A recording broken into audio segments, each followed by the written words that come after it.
Hello guys, welcome to the F Number, the video podcast about photography and art and life and photography and art. And this time guys, I'm recording the video podcast for you from the train. We are going to London. So this is the train Edinburgh to London. And I would like to share with you some of the landscape that we can see through the window.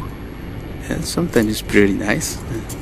And this time guys, I would like to talk with you a little bit more about the shutter speeds in the camera and the f numbers, the aperture in the lenses.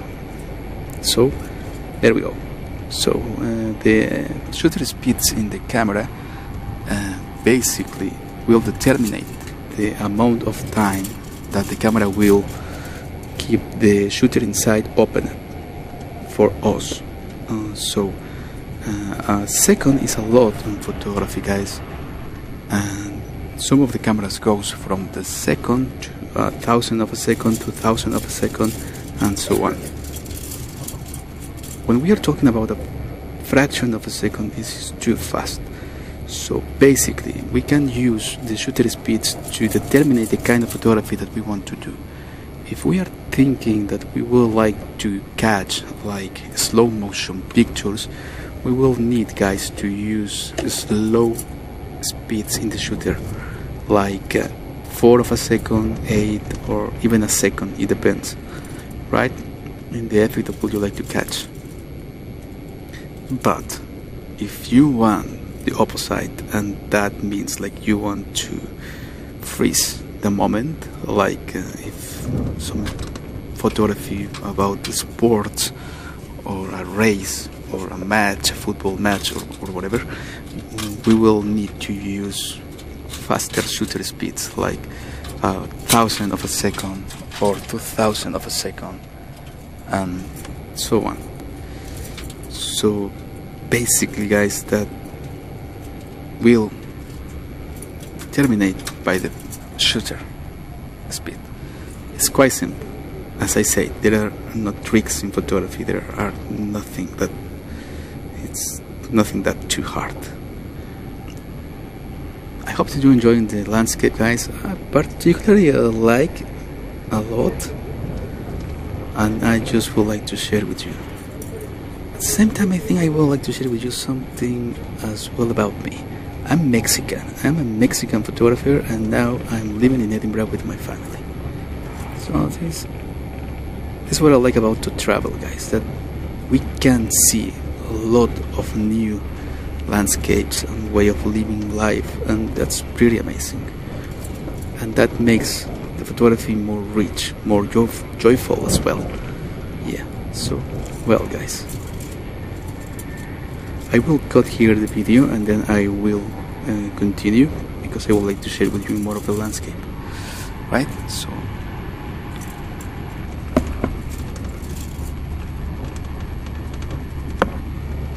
okay, here we are again. So let's continue. Now I would like to share with you something.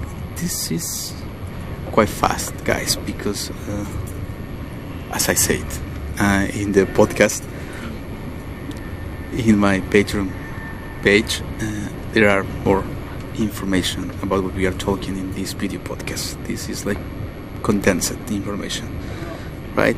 I would like to invite you to visit my Patreon as well guys, and to share the content that I'm posting there, and my Instagram as well, and all these social media, right?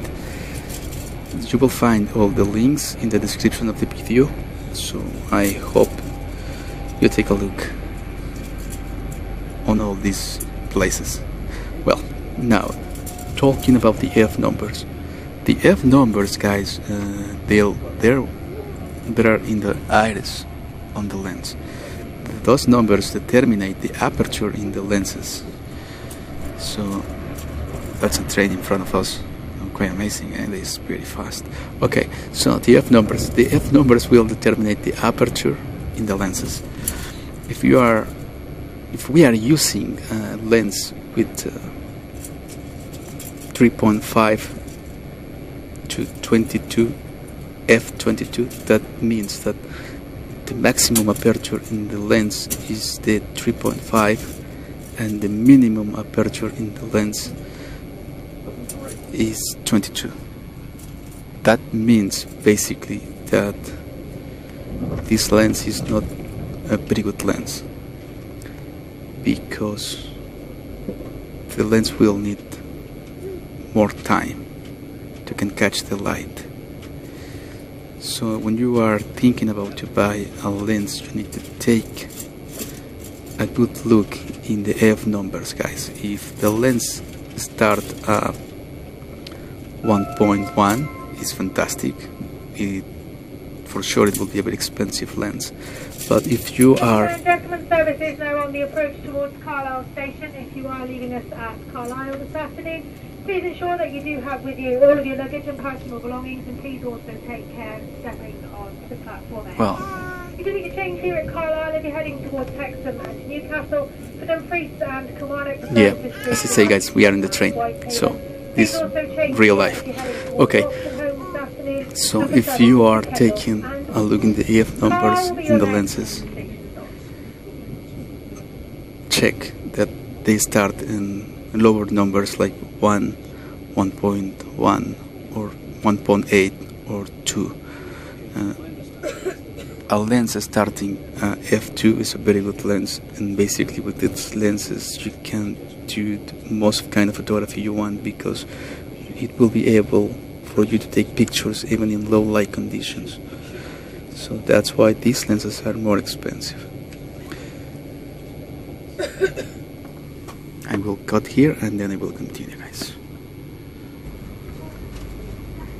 Okay, guys, now taking a look through the window and watching these landscapes, I would like to say something that it's very important when you are in photography, guys, because now we are talking about lenses and cameras and something like that, and when you are checking the prices, sometimes they are quite expensive. Sometimes you need to invest in the equipment, but that really is not that important, guys. The most important is take a look around us, and that's what I will recommend you now, guys, that if you are thinking to buy a very expensive camera or a very expensive lenses and equipment, if you can do it, do it. If you can afford it, afford it. Why not? I mean, it's nice. But if instead of that you can take a travel to some new place, some exotic place, or some place that you never been before, go much better for that, guys. Buy a camera that will be not very expensive, but that will be reliable, and take a trip. Travel will make your photography much more richer, and that will help you to improve much more than equipment. Flashes, lights and lenses, they are useless, guys. What we need is really to train our eye to can catch the very beautiful things from the simple things around us. So, well, now taking back to the photography subject, that's all what I have to say about the f numbers and the shutter speeds on the camera. I would like, guys, that say something about life. Life is beautiful. Life is really beautiful, and we have to enjoy more than gadgets and equipment. I think so. Okay, guys, so thank you for watching this video podcast. I hope have you enjoyed the landscapes through the window, and I hope to see you in the next one. As I always say, just remember, guys, the best picture is the best next picture, right? Sometimes you can catch this next picture will take us 20 or 100, it doesn't matter, guys. We need to take the bad pictures to can reach the good ones. So enjoy every frame.